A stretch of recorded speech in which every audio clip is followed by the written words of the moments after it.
Brilliance Audio presents The Politics of Diplomacy, Revolution, War, and Peace, 1989 to 1992, by James A. Baker III, with Thomas M. DeFrank.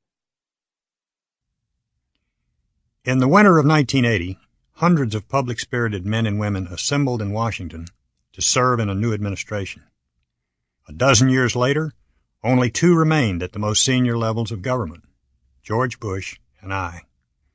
This work chronicles the final third of that period, the 43 months that I was privileged to serve as the 61st Secretary of State of the United States. I'm not naturally disposed to the daunting task of writing history.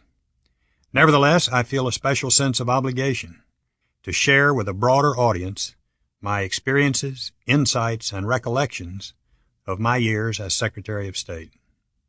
Make no mistake, those years were truly historic. This is my account of how we in the Bush administration sought to harness, shape, and manage those seismic geopolitical changes in the strategic interests of our country.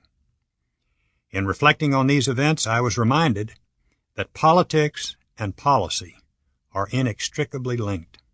It's only through politics that we can transform philosophy into policy. We sometimes overlook the fact that most foreign leaders are themselves politicians, frequently elected or members of some ruling party. To persuade them, it is often helpful to put oneself in their shoes, to determine how to help them explain, justify, or even rationalize positions to their colleagues and publics.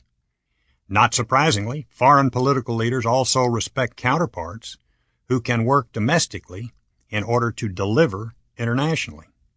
Indeed, as Secretary of State, I constantly had to juggle the opportunities and imperatives created by personal politics, the constraint of domestic politics, and the perpetually changing realities of global politics.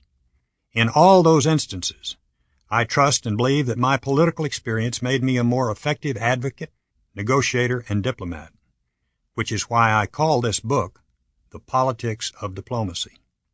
In any event, I'm fortunate and grateful to have had the opportunity to bring that experience to a larger arena in the service of this wonderful country of ours.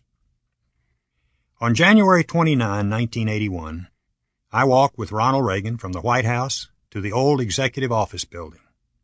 It was the new president's first press conference, and I was his chief of staff.